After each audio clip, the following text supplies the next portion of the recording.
السلام علیکم ورحمۃ اللہ وبرکاتہ۔ الحمد للہ رب العالمین والعاقبۃ للمتقین والصلاة والسلام علی اشرف الانبیاء والمرسلین نبینا محمد وعلی آلہ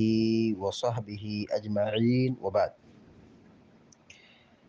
فقال اللہ عز وجل اعوذ باللہ من الشیطان الرجیم وآمنوا بما انزلت مصدقا لما معکم ولا تكونوا أول كافر به ولا تشتروا بآياتي ثمنا قليلا وإياي فاتقون۔ سورۃ البقرہ کی آیت نمبر 41 ابھی آپ کے سامنے تلاوت کی گئی ہے۔ اللہ تبارک و تعالیٰ فرماتا ہے وَآمِنُوا بِمَا أَنزَلْتُ مُصَدِّقًا لِمَا مَعَكُمْ، اور تم لوگ ایمان لاؤ جو کچھ میں نے نازل کیا ہے، یعنی قرآن و حدیث جو میں نازل کی ہے اس پر ایمان لاؤ۔ مصدقا لما معکم، جبکہ یہ کتاب تمہارے پاس جو کتاب ہے ان کتابوں کی یہ تصدیق کرنے والی ہے۔ اللہ رب العالمین نے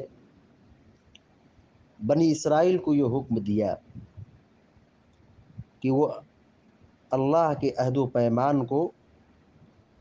پورا کریں، اور پھر دوسرا حکم یہ دیا کہ ایمان لائیں جو کچھ بھی محمد الرسول اللہ صلی اللہ علیہ وسلم پر نازل ہوا ہے، قرآن و حدیث پر ایمان لائیں، اس کی تصدیق کریں، اس کو سچ جانیں، اس پر عمل کریں۔ یہ اللہ رب العالمین نے یہ عام حکم دیا ہے۔ وَلَا تَكُونُوا أَوَّلَ كَافِرٍ بِهِ، اور تم پہلے کافر نہ بن جاؤ، تم پہلے کفر کرنے والے مت بن جاؤ۔ یعنی تمہارے پاس علم ہے، تم اللہ کی نازل کردہ آسمانی کتاب پر ایمان رکھتے ہو، رسولوں پر ایمان رکھتے ہو، تمہارے پاس علم ہے، دوسروں کے پاس وہ علم نہیں ہے، اب تمہارے پاس سچائی پہنچی ہے، پیارے نبی صلی اللہ علیہ وسلم کی صاف ستھری تعلیم آپ کو پہنچ رہی ہے، اور اللہ کی نبی صلی اللہ علیہ وسلم اس کی تشریح اور تفسیر بتلا رہے ہیں، اور براہ راست تم اس کو سن رہے ہو، تو علم کی نعمت تمہیں حاصل ہے، لہذا تم پہلے کافر نہ بن جاؤ، پہلے انکار کرنے والے مت بن جاؤ۔ وَلَا تَشْتَرُوا بِآيَاتِي ثَمَنًا قَلِيلًا، اللہ رب العالمین فرماتا ہے کہ تم میری آیتوں کو چند قیمت پر، تھوڑی قیمت پر نہ بیچو۔ وَلَا تَشْتَرُوا، اور تم نہ بیچو، بِآيَاتِي میری آیتوں کو، ثَمَنًا قَلِيلًا معمولی قیمت پر، یعنی دنیا کمانے کے لیے اللہ کی آیتوں کو نہ چھپاؤ، اللہ کی آیتوں کا انکار کر کے دولت نہ سمیٹو، بلکہ اللہ اور اس کے رسول نے جو کہا ہے اس کی تصدیق کرو، اس پر ایمان رکھو۔ اللہ کے حکم میں، اللہ کی آیات میں منمانی تفسیر اور تحریف سے کام نہ لو، صرف یہ سمجھ کر کہ ہم اگر نہیں چھپائیں گے تو پھر کیا ہوگا۔ تو اہل کتاب کی یا اس طریقے سے بنی اسرائیل کی ایک خاصیت یہ تھی کہ وہ اللہ رب العالمین کی نازل کردہ کتابوں کے ساتھ کھلواڑ کرتے تھے، تحریف کرتے تھے، چھپاتے تھے، غلط معنی پیش کر کے اپنی دنیا چمکاتے تھے۔ تو اللہ رب العالمین نے کہا وَلَا تَشْتَرُوا بِآيَاتِي ثَمَنًا قَلِيلًا، میری آیتوں کو نہ بیچو معمولی قیمت پر۔ وَإِيَّايَ فَاتَّقُونِ، اور تم لوگ مجھی سے ڈرو، مجھی سے خوف کھاؤ۔ اس آیت کی تفسیر میں شیخ عبد الرحمن بن ناصر السعدی رحمہ اللہ لکھتے ہیں کہ اللہ رب العالمین نے کہا وَآمِنُوا بِمَا أَنزَلْتُ، تم ایمان لاؤ جو کچھ میں نے نازل کیا ہے۔ اللہ تعالیٰ نے ان کو ایک خاص امر کا حکم دیا کہ جس کے بغیر ان کا ایمان مکمل ہی نہیں۔ وہ خاص بات کیا ہے کہ قرآن مجید پر ایمان لائیں، جو اللہ نے نازل فرمایا ہے اس کی تصدیق کریں۔ یہاں جو نازل کیا ہے اس سے مراد لکھتے ہیں کہ قرآن مجید ہے، جو اللہ تعالیٰ نے اپنے بندے اور رسول محمد صلی اللہ علیہ وسلم پر نازل فرمایا ہے۔ اللہ تعالیٰ نے انہیں حکم دیا کہ محمد صلی اللہ علیہ وسلم پر ایمان لائیں اور ان کی اتباع کریں، اور آپ پر ایمان لانے اور اتباع کرنے کا حکم اس کتاب پر بھی ایمان لانے کو مستلزم ہے جو آپ پر نازل کی گئی ہے۔ پھر اس داعی کا ذکر کیا جو انہیں ایمان کی طرف بلاتا ہے، فرمایا مصدقا لما معکم، یعنی یہ ایمان لانے کے جو اسباب ہو سکتے ہیں، وسائل بن سکتے ہیں کہ مصدقا لما معکم، کیوں ایمان لاؤ؟ دیکھو یہ کتاب قرآن سابقہ آسمانی کتاب جو تمہارے ساتھ میں ہے اس کی تصدیق کر رہی ہے، اس کی موافقت کر رہی ہے، یعنی یہ قرآن ان کتابوں کی موافقت کرتا ہے جو تمہارے پاس ہیں۔ یہ کتاب، یہ قرآن ان کے مخالف نہیں ہے اور نہ ان کے خلاف ہے۔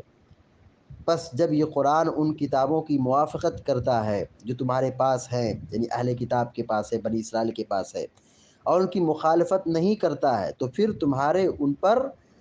ایمان لانے سے کوئی چیز رکاوٹ نہیں بننا چاہیے، یعنی فوراً اس کو تسلیم کرنا چاہیے کہ اللہ تعالیٰ کا کلام ہے، یہ اللہ تعالیٰ کی کتاب ہے، یہ سچی کتاب ہے، یہ ہدایت کی کتاب ہے، کیونکہ محمد صلی اللہ علیہ وسلم وہی چیز لے کر کے آئے جو پہلے رسول لائے تھے، لہذا تم سب سے زیادہ مستحق ہو کہ تم اس پر ایمان لاؤ اور اس کی تصدیق کرو، کیونکہ تم اہل کتاب اور اہل علم میں سے ہو۔ نیز اللہ تبارک و تعالیٰ کے ارشاد مصدقا لما معکم میں اس بات کی طرف بھی اشارہ ہے کہ اگر تم اس پر ایمان نہیں لاؤ گے تو یہ تکذیب خود تمہاری طرف لوٹے گی، یعنی تم خود بھی اس کتاب کے جھٹلانے والے ٹھہرو گے جو تمہارے پاس ہے، کیونکہ کتاب تصدیق کرنے والی ہے اور تم نے اس کو جھٹلا دیا تو گویا کہ اس سے پہلے کتابوں پر بھی تمہارا ایمان اور یقین صحیح طور پہ نہیں بلکہ تم اس کی تکذیب کرنے والے ہو، اس لیے کہ یہ پیغمبر بھی وہی چیز لے کر کے آیا ہے جو حضرت عیسیٰ اور موسیٰ علیہ الصلاۃ والتسلیم اور دیگر انبیاء علیہم الصلاۃ والتسلیم لے کر کے آئے تھے۔ لہذا محمد الرسول اللہ صلی اللہ علیہ وسلم کی تکذیب کرنا در حقیقت ان کتابوں کی تکذیب ہے جو تمہارے پاس ہے۔ نیز اس لیے بھی ان کتابوں میں جو تمہارے پاس ہیں اس نبی کے اوصاف اور نشانیاں بیان کی گئی ہیں اور اس کی بشارتیں بھی دی گئی ہیں جو یہ قرآن لے کر کے آئے ہیں، یعنی آسمانی جو کتابیں تھیں، تورات ہو، انجیل ہو یا زبور ہو، آسمانی دیگر کتابوں میں پیارے نبی صلی اللہ علیہ وسلم کی آمد اور ان کے اوصاف اور ان کی خصوصیات کو واضح کیا تھا۔ اس لیے اگر تم اس پر ایمان نہیں لاتے ہو تو تم نے گویا ان کتابوں کو بعض احکام کو جھٹلایا جو تمہارے پاس ہے، یعنی تورات، زبور، انجیل جس پر تم ایمان لاتے ہو اس کے بھی تم منکر ہو، اس پر ایمان صحیح سے لانے والے نہیں ہو۔ پس جو کوئی اس کتاب کے کچھ حصے کو جھٹلاتا ہے جو اس کی طرف نازل کی گئی ہے تو وہ تمام کتابوں کو جھٹلاتا ہے، جیسے کوئی شخص کسی ایک رسول کا انکار کرتا ہے تو وہ دراصل وہ تمام رسولوں کا انکار کرتا ہے۔ جب اللہ تبارک و تعالیٰ نے ان کو اس رسول پر ایمان لانے کا حکم دیا تو ان کو ایمان کی ضد یعنی اس کے ساتھ کفر سے روکا اور اس سے ڈرایا، کہا وَلَا تَكُونُوا أَوَّلَ كَافِرٍ بِهِ، یعنی یہ رسول اللہ اور قرآن کی تکذیب کرنے والے پہلے پہل نہ بن جاؤ، یعنی پہلے نمبر پر کفر اختیار کرنے والے نہ بن جاؤ۔ اللہ کا یہ ارشاد اول کافر بہ، اس کے اولین انکار کرنے والے، ولا تکفروا بہ، اس کا انکار نہ کرو سے زیادہ بلیغ ہے، زیادہ فصیح ہے، کیونکہ جب وہ اولین کفر کرنے والے ہوں گے تو گویا وہ کفر کی طرف بہت تیزی سے لپکے ہیں، اس رویے کے برعکس جو ان کے لیے زیادہ مناسب تھا کہ ان کے اپنے کفر اور انکار کا گناہ تو ان کے ذمے ہی ہے، بعد میں آنے والے ان لوگوں کا بھی گناہ ان کے کندھوں پر ہوگا جنہوں نے ان کی پیروی کی۔ پھر اللہ رب العالمین نے اس معنی کا ذکر کیا کہ جو ان کو ایمان لانے سے روکتا ہے وہ یہ کہ دنیا کی ادنا، دنیا کا فائدہ، دنیا کا مادی فائدہ، مالی فائدہ، اور اس دنیا کے مادی فائدے کو حاصل کرنے کے لیے ابدی سعادت اور آخرت اور جنت کی نعمتوں کو یہ لوگ ٹھکرا رہے ہیں، فراموش کر رہے ہیں۔ اللہ رب العالمین نے فرمایا وَلَا تَشْتَرُوا بِآيَاتِي ثَمَنًا قَلِيلًا، میری آیات میں تحریف کر کے ان کے عوض حقیر معاوضہ مت لو، مناسب اس کو جھٹلا کر کے، انکار کر کے، غلط معنی بیان کر کے پیسے مت کماؤ۔ اس سے مراد وہ دنیاوی مناسب اور کھانے پینے کی چیزیں ہیں جن کے بارے میں وہ اس وہم میں پڑے ہوئے تھے کہ اگر وہ اللہ اور اس کے رسول پر ایمان لے آئے تو وہ ان عہدے اور ان دولت سے محروم کر دیے جائیں گے۔ بس انہوں نے اس ادنا چیزوں کو آیات الہی کے بدلے خرید لیا اور ادنا چیزوں کو آیات الہی پر ترجیح دی اور آخرت کو فراموش کر دیا۔ وَإِيَّايَ فَاتَّقُونِ، اور مجھ سے ہی ڈرو اور میرے سوا کسی سے نہ ڈرو، کیونکہ جب تم صرف اللہ رب العالمین سے ڈرو گے تو یہ چیز تم میں تقویٰ اور تھوڑی سی قیمت کے بدلے میں آیات الہی پر ایمان کو مقدم رکھنے کی موجب ہوگی، جیسے جب تم آیات الہی کے بدلے تھوڑی سی قیمت کو پسند کر لیتے ہو تو یہ اس بات کی واضح دلیل ہے کہ تمہارے دلوں سے تقویٰ کوچ کر گیا ہے۔ یعنی یہ تقویٰ اگر دل میں ہو، اللہ کا خوف دل میں ہو، تو یہ چیز سبب بنتا ہے کہ آدمی غلط حرکتوں سے، گناہوں سے، نافرمانی سے محفوظ رہتا ہے۔ اور اگر آدمی اس حرکت سے محفوظ نہ ہو تو گویا کہ اس کے اندر سے تقویٰ کیا ہے، چلا گیا ہے۔ تو اللہ رب العالمین نے کہا مجھ سے ہی ڈرو، یہ اشارہ ہے، یہ سبب ہے کہ آدمی ان برائیوں سے بچ سکتا ہے، اور اگر نہیں بچا اور اس میں داخل ہو گیا تو مطلب یہ ہوا کہ اب اس کے دل میں اللہ تبارک و تعالیٰ کی کوئی خشیت اور کوئی خوف نہیں ہے۔ لہذا ہم سب کی ذمہ داری بنتی ہے کہ ہم اللہ تبارک و تعالیٰ کی کتاب کو سنجیدگی سے پڑھیں، اس پر ایمان رکھیں، اس کو تسلیم کریں، اور پھر اس کو سیکھیں، سکھائیں اور دوسروں تک پہنچائیں۔ اللہ تعالیٰ ہم کو اس کی توفیق عطا فرمائے، آمین یا رب العالمین۔ وصلی اللہ علی نبینا محمد وصلی اللہ علی نبینا محمد وسلم تسلیما کثیرا۔ السلام علیکم ورحمۃ اللہ وبرکاتہ۔